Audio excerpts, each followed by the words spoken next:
Fala pessoal, muitas pessoas me perguntam por que eu saí do sistema religioso. Embora eu já tenha compartilhado aqui com vocês que nunca é por conta de um único motivo, compreendemos que parte de uma única compreensão. A compreensão inicial de que o Evangelho é para todos, a Igreja Evangélica que não. E eu tentarei explicar aqui para vocês quando foi que a minha compreensão mudou, a partir de que prisma. Desde já, por favor, eu te peço que deixe o seu like, ative o sininho e se inscreva no nosso humilde canal. Mas para pegarmos como metáfora, eu quero pegar aqui algumas lições que eu aprendi lendo este livro aqui maravilhoso, cara. Ó, cheio de brinquedo aqui do meu bebê, da minha filha, não repara não, tá? Este livro aqui de um escritor que eu gosto, tá cheio de anotações, folhas, e tem uma coisa que eu me orgulho bastante, né? Vou mostrar para você já já. Esse livro aqui do professor Laurentino Gomes. Se você não sabe, eu sou apaixonado por história. Eu já li a série de livros dele, 1808, e assim por diante, né? 1800 e tudo. É maravilhoso, a narrativa é fluida. É um texto que amarra os capítulos muito bem. Nunca é um assunto só, ele vai por diversos ângulos e traz tantos personagens e estuda tantos casos. Irmão, é fenomenal. E aí eu comecei a ler a série sobre esse tema aqui, que é muito delicado, que é uma das grandes manchas da história da humanidade, sobretudo da história brasileira. E você vai entender por que tudo isso está interligado com a minha saída do sistema religioso. Não tem a ver com o livro, não. O livro me ajuda hoje a explicar a vocês. Aí vou mostrar para você agora algo que eu me orgulho muito, que eu consegui aqui.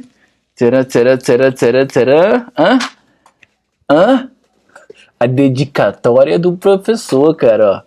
Para Paulo de Souza, com um grande abraço do autor. Bienal 2023. Para você que não sabe, eu estive lançando o meu humilde livro na Bienal 2023, lá no Rio de Janeiro. Aqui comemorou ali seus 40 anos. E eu estava lá, lançando o meu livro Diário de Aquarela. E o dia que eu conheci o professor, para variar também, foi um dia constrangedor, pois quando você está na presença de alguém que você admira, evidentemente você vai falar alguma besteira. Eu admiro muito o professor, então, cara, foi uma série assim de coisas. Eu comecei bem, né? Assim que eu soube que ele estaria lá, já corri com o meu livro, fui logo um dos primeiros. Aí cheguei no professor e falei assim: professor, poxa vida, seus livros são maravilhosos, ele só tem um mal, ele só tem um defeito. Ele me olhou assim: qual? Quando a gente empresta, eles não voltam. Aí, pô, aí é um poeta, né, cara? O cara que fala isso é um poeta. Aí o professor, puxa vida, que palavra bonita. Evidentemente se sentiu orgulhoso, né? Aí comecei, né? Aí me empolguei, cara. 1-0 pra mim. Falei assim: professor, o senhor precisa ver uma maneira de fazer com que os seus livros sejam estudados nas escolas. O quanto de interesse na história do Brasil eles não despertariam. Isso não é nem um elogio, isso é uma constatação. Se você já leu Laurentino Gomes, você vai dizer a mesma coisa. Seria muito mais interessante ter um livro como esse aqui, ou qualquer outro do professor Laurentino Gomes, sendo estudado na escola do que Machado de Assis. Fala sério. Ah, não, Machado de Assis é um gênio. Por quê? O diálogo entre Adão e Eva? Reticência. Reticência. Aí você vai ler sobre por que ele não colocou diálogo. Porque os amantes não precisam de palavras para se entender. Ah, meu irmão, vai. Putz, cara, fala sério. A parte das borboletas é até bonitinho, né?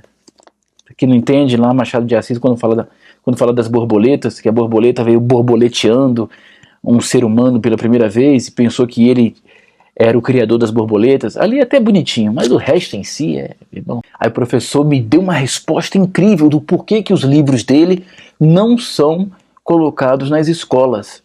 Ele disse o seguinte: é um interesse político. Olha aí, ó. Fica o questionamento, hein?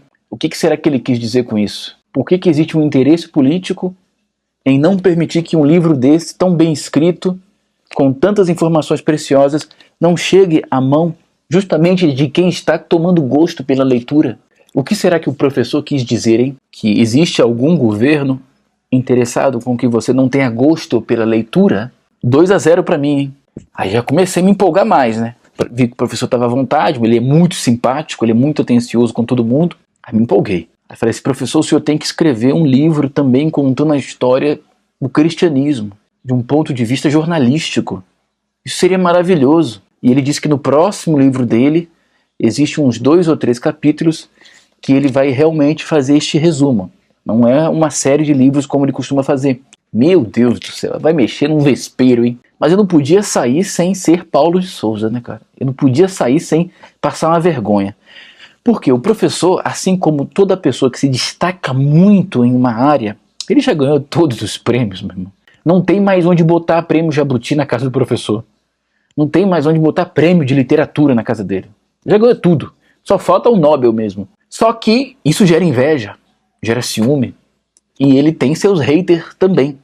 Por incrível que pareça, um homem desse aqui tem seus haters. Pessoas que o criticam e dizem que ele inventa algumas coisas para emendar as histórias. Cara, eu ia precisar fazer um negócio desse, cara? Então ele já combate essa gente. Aí chega eu... Mas, mano, eu não deveria nem falar sobre isso, cara.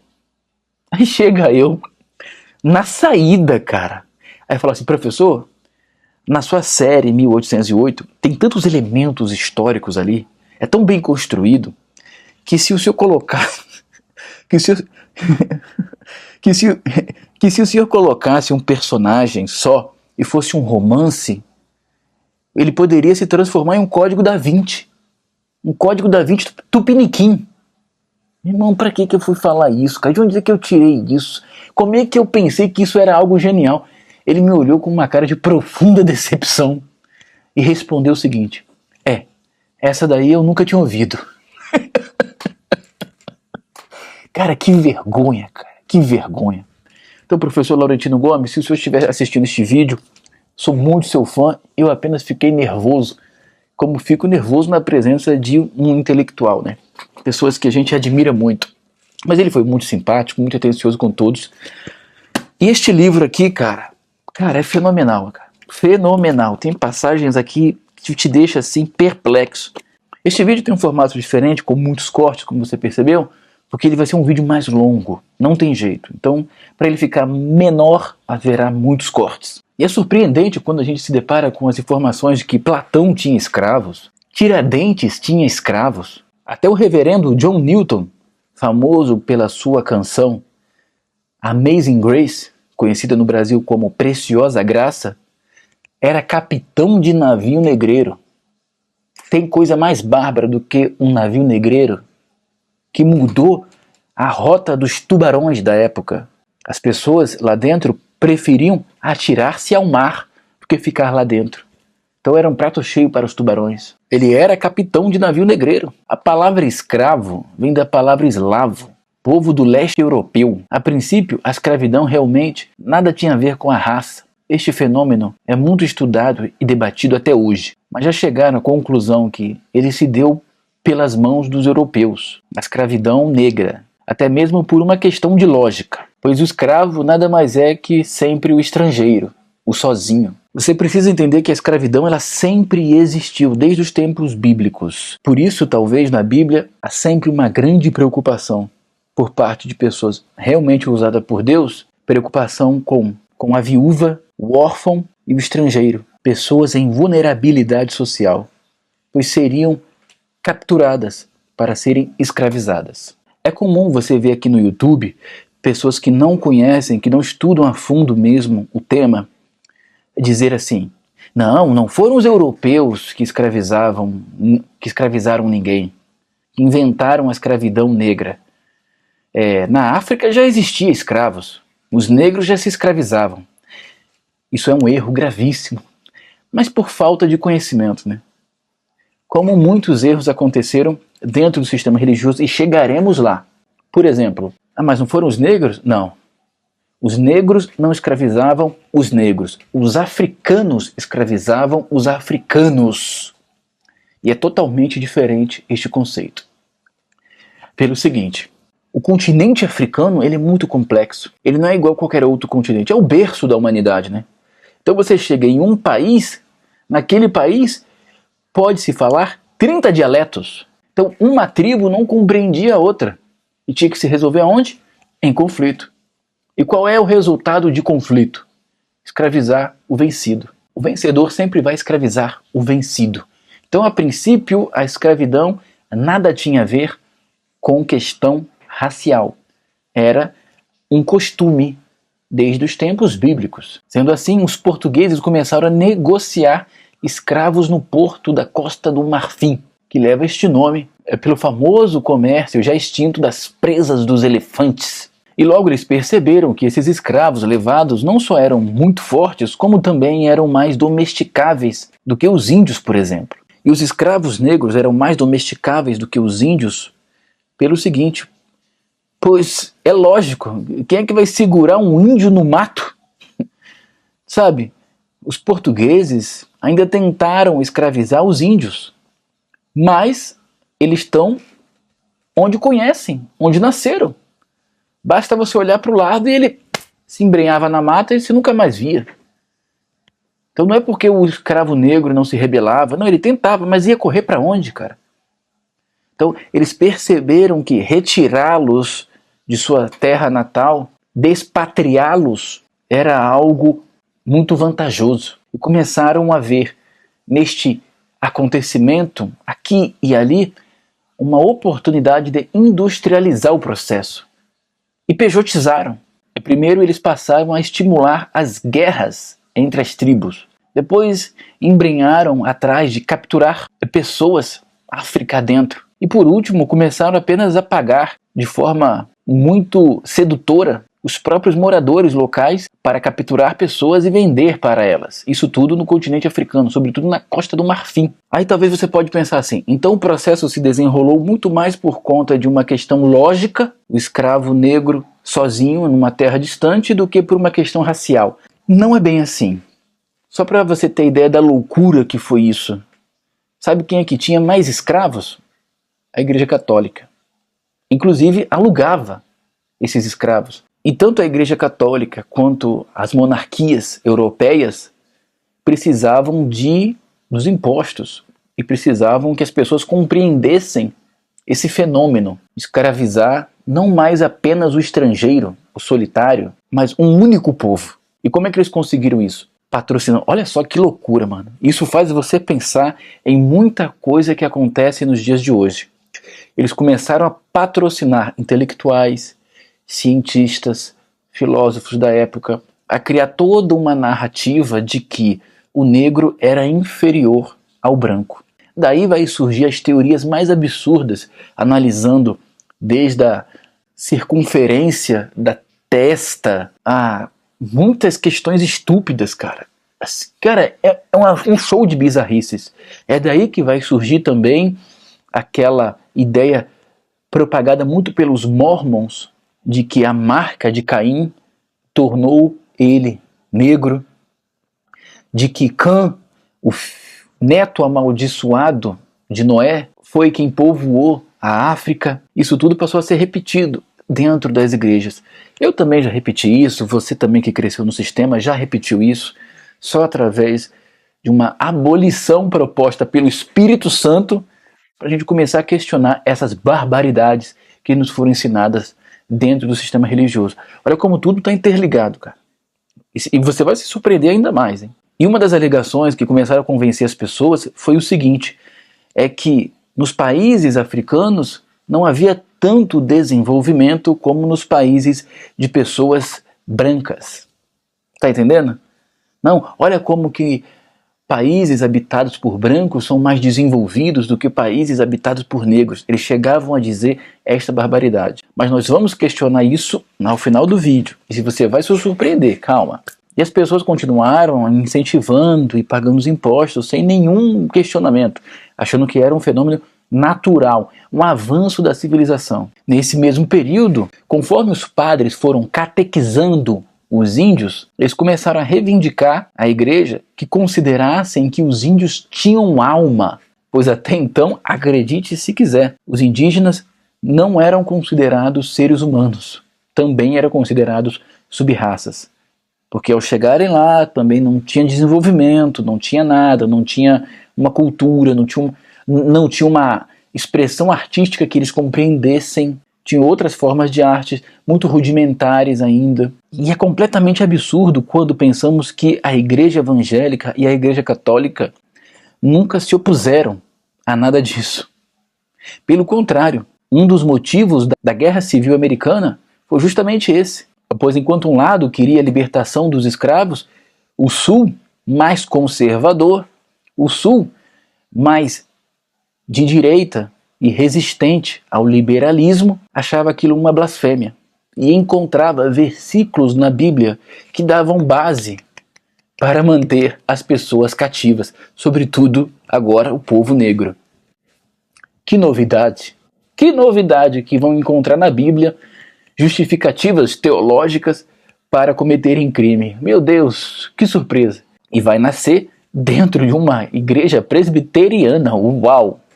A famosa KKK, dentro de uma igreja presbiteriana. E este movimento vai atacar tanto o povo preto, como também outras igrejas que não concordavam. Pois também tinha, sim, algumas igrejas se apartando, da convenção e dizendo, não, gente, realmente o negócio de escravidão não precisa acabar, cara. Essas instituições eram vistas como hereges. Essas instituições eram vistas como apóstatas, pois a escravidão estava na Bíblia e no Novo Testamento. E essas igrejas eram queimadas. E aí Deus começa a usar quem? Os abolicionistas. E aí vão surgir figuras célebres, cara? Desde o grande poema de Castro Alves, Navio Negreiro, que é maravilhoso, até um personagem, o meu predileto, por sinal, Luiz Gama, que tem, no meu ponto de vista, um arco dramático bíblico. É impressionante. Ele nasce livre, ele é vendido como escravo, ele consegue a sua libertação e dedica toda a sua vida a libertar escravos. Dizem que ele libertou mais de 1000, porém documentos certificam que ele libertou mais de 500, entre 500 e 600. Mas todos os estudiosos dizem que muitos documentos se perderam e que outros não conseguiram documentos. Mas ele conseguiu libertar mais de 1000 pessoas. E como uma espécie de Moisés da abolição, este verdadeiro herói brasileiro, ele vai apenas ter um deslumbre muito distante da sua terra prometida. Pois ele vai morrer antes da Lei Áurea. Cara, é um conto bíblico. É impressionante essa história. É uma pena que não é um nome tão divulgado e tão explorado. A princesa Isabel, como vocês todos sabem aqui, assina a Lei Áurea, e a discussão segue tentando ainda entender o que levou de fato a princesa Isabel a assinar a Lei Áurea, se foi um desejo dela, se foi uma pressão. Até hoje tem, enfim, várias vertentes. Depende do ponto de vista político que você tem. Mas ela assinou, é o que importa. Aí ela assina e, anos depois, a própria igreja agora, ironicamente, quer dar a ela um monumento, uma estátua em sua homenagem. E essa estátua se ergueria ali no alto do Corcovado e chamaria-se a Redentora. Está começando a pegar, mas a princesa Isabel, ela fica muito constrangida com essa proposta e diz assim: eu não mereço tamanha honraria. Quem merece esta honra é o maior redentor dos homens, Cristo. Com a proclamação da República, aquela ideia meio vai morrendo, porque há separação de igreja e Estado, mas alguém retoma este sonho anos depois e constrói no alto do Corcovado o Cristo Redentor. Incrível como... Você está percebendo como tudo está interligado? É impressionante, né? Então, para você compreender o seu presente, você tem que estudar o seu passado. Não tem jeito, cara. Mas é por isso que a gente não vê no Novo Testamento uma história como a de José. Você vê aquele escravo, Onésimo, eu acho que é essa a pronúncia do nome dele, Onésimo.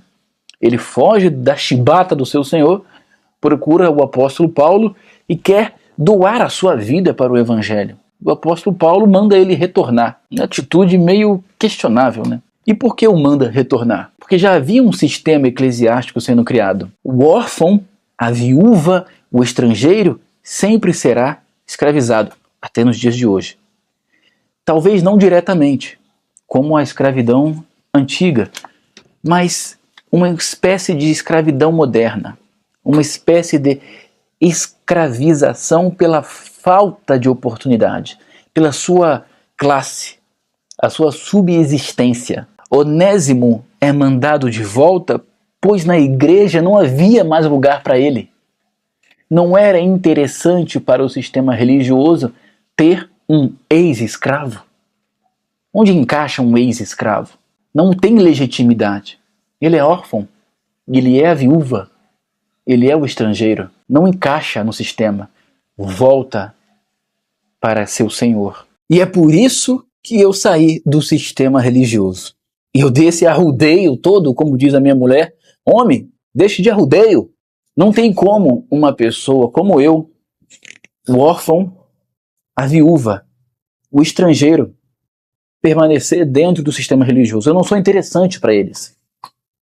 Eu não tenho legitimidade. Por que que o sistema religioso pegaria um escravo e ungiria a apóstolo, mesmo subapóstolo, ou a bispo, ou a presbítero, com quem que Onésimo iria casar? Ou por que que ele conseguiria ser separado para uma vida monástica, se já haviam formado ali o seu clero? Onésimo ainda está entre nós hoje. Onésimo é um cara como eu, é o nosso irmão de espada que infelizmente nos deixou, que eu contei no vídeo do Adeus. O sistema religioso não tem o menor interesse em pessoas como eu. Você entende? Pessoas que não têm uma representatividade familiar. Pessoas que não são ex-nada. Tipo, eu seria o ex o quê? Só se eu inventasse um testemunho, né? Eu poderia chegar e dizer, sou ex-traficante. Mas a minha cara não ajuda muito, né? Pela minha cara meio fofinha, talvez eu convenceria mais se eu dissesse que sou ex-travesti. Porque se eu fosse ex-travesti, seria mais interessante para o sistema religioso investir em mim do que apenas um ex-escravo. Pessoas como eu, dentro do sistema religioso, imediatamente são mandadas de volta à chibata do seu senhor. Fecha-se todas as portas de possibilidade. Não há um menor interesse de investir em alguém como você. E é por isso que Cristo sempre nos alertou. Cuidem do órfão, cuidem da viúva, cuidem do estrangeiro, pois ele vai ser escravizado. O problema é que a igreja de hoje tá nem aí para nada, cara. Pelo contrário, o órfão é um problema para eles. A viúva é um problema. A não ser se for para fazer um marketing em cima, né? Que vira o brefado. Gente, é brefado mesmo, tá? Este termo existe. Tem gente me corrigindo aí nos comentários. É brefado. Eu pensei num negócio aqui que eu esqueci de falar. Aí sempre tem aqueles mais religiosos que vão dizer assim: então você saiu por conta de falta de oportunidade. E a vida é o quê? Não é uma eterna busca por oportunidades melhores? Ou você também é da teologia Camila Barros? Só querem buscar o sucesso. Ou seja, o sucesso é só para vocês, né? O Onésimo aqui tem que voltar para chibata. Não, você tem que ficar aqui. Só porque não te dão oportunidade você vai sair da igreja? Mas é lógico, ué. Vocês me estimulam o tempo inteiro a buscar ministério, a buscar relacionamento, a conquistar minha família, e agora me negam tudo isso. Eu vou fazer o que aí dentro? Então, cara, que discursozinho hipócrita, hein, cara? Cristo veio para todos, mas a igreja evangélica não veio para Cristo, e nem muito menos para todos. A igreja evangélica não funciona para todo mundo. Sobretudo a igreja atual. E isso é uma verdade. E é uma verdade cada vez mais evidente, que eles não podem negar. Então, esses caras aí que ficam... Eu vejo que o nosso movimento incomoda eles, cara. Eu fico assistindo o debate, fico assistindo o podcast, e eles ficam procurando entender o que leva uma pessoa a deixar a igreja e agora chamar de sistema religioso. Eu tenho para mim que é muita mágoa, né? Eu tenho para mim que é muita sofrimento, mas é porque eles ficam com os olhos nos homens. Ah, é porque eles queriam uma coisa e se iludiram. Não, amigão. Você simplesmente enxergou a verdade. Cara, eu não me encaixo aqui. Isso não é para mim. Não funciona para todo mundo. Põe isso na cabeça. Não é uma panaceia, uma fórmula mágica. Isso foi inventado por homens, não foi por Cristo. O evangelho, sim, funciona para todos. Mas o sistema religioso, não. Ele foi algo criado por homens e não funciona para todo mundo. Mesmo porque ele já prega uma mentira, né? Que é a estabilidade. Saiu daquela estabilidade, ele já vê um problema. Que é você tem que trabalhar em tal lugar, casar com tal pessoa e ir para a igreja nos cultos. Só que a vida é cheia de ineditismo. Isso aqui pode virar de cabeça para baixo da noite para o dia, cara. Principalmente se Jesus aparecer na sua estrada de Damasco, hein? Querendo te ensinar alguma coisa. E a igreja evangélica não está preparada para lidar com isso, né? Por mais que eu tente explicar, esse é o ponto de vista. E não foram experiências de mágoa. Eu fui observando pessoas adiante. Então, eu fiquei 17 anos, cara. Então eu com 20 anos observava os caras de 40. Aí começava a me questionar, pô, isso não tá funcionando. Aquele cara ali vive, ou ele tem uma história parecida com a minha. E eu não quero chegar na idade dele amanhã desse jeito. Eu observava os caras de 30. Eu percebia que era mesmo, era uma repetição de ciclo, cara. Aí eu fiz o difícil e duro exercício de olhar para eu mesmo. E percebi, falei, cara, não tem... o problema não são eles, o problema sou eu. O problema fui eu acreditar que esta forminha, essa caixinha, era para mim. Mas eu estou me auto-sabotando para caber dentro dessa caixinha. Os meus sonhos têm a ver com outras áreas. Tudo o que me foi prometido aqui, ministerialmente, sentimentalmente, nada acontece e nada possibilita com que isso aconteça. Eu preciso ir atrás. Peraí, e eu tentei ainda, hein? E ainda deu errado. E eu continuei tentando, hein? E comecei a perceber que se eu não acordasse, eu estaria repetindo um ciclo. E toda pessoa que não faz aquilo que precisa ser feito, repete o ciclo. E fica repetindo o ciclo. É impressionante. Pode observar isso na sua vida. Eu observei isso na minha. Ou eu rompia com o sistema, ou eu ia continuar repetindo um ciclo. E chega um momento que esse ciclo vai se repetir tantas vezes que o teu próprio espírito vai pedir para ir embora, cara.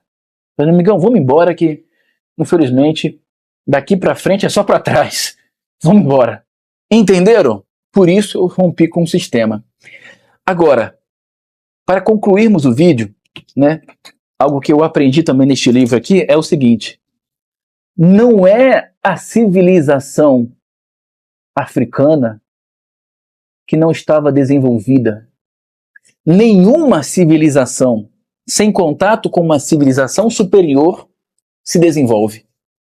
Isso é muito louco, cara. Isso faz você questionar muita coisa. Por exemplo, os europeus se gabavam porque suas cidades eram mais desenvolvidas. E ao chegarem em cidades africanas, as cidades pareciam muito atrasadas.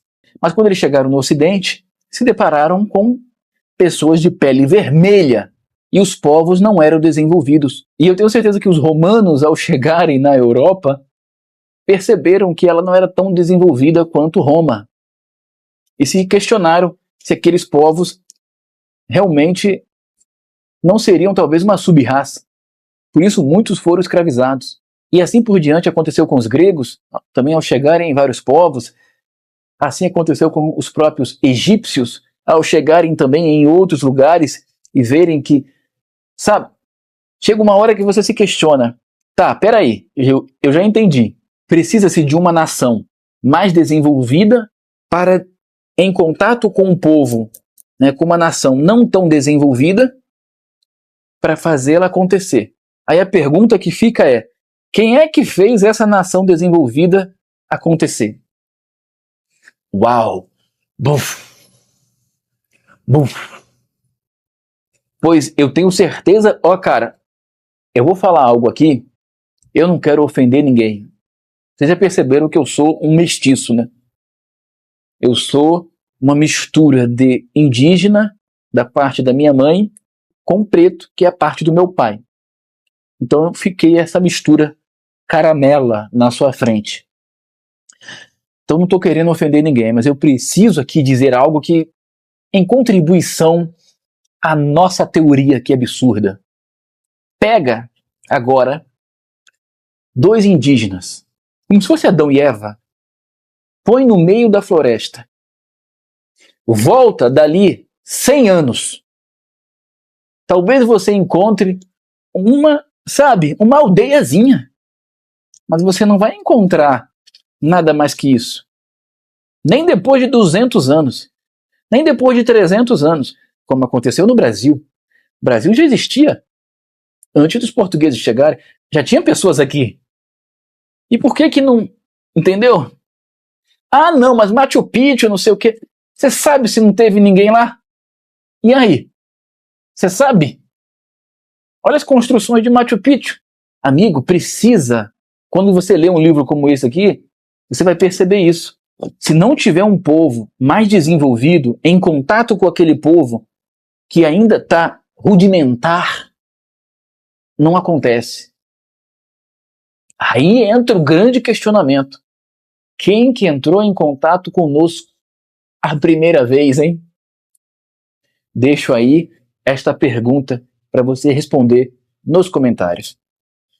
Desde já, por favor, eu te peço que deixe o seu like, ative o sininho e se inscreva no nosso humilde canal. Ok?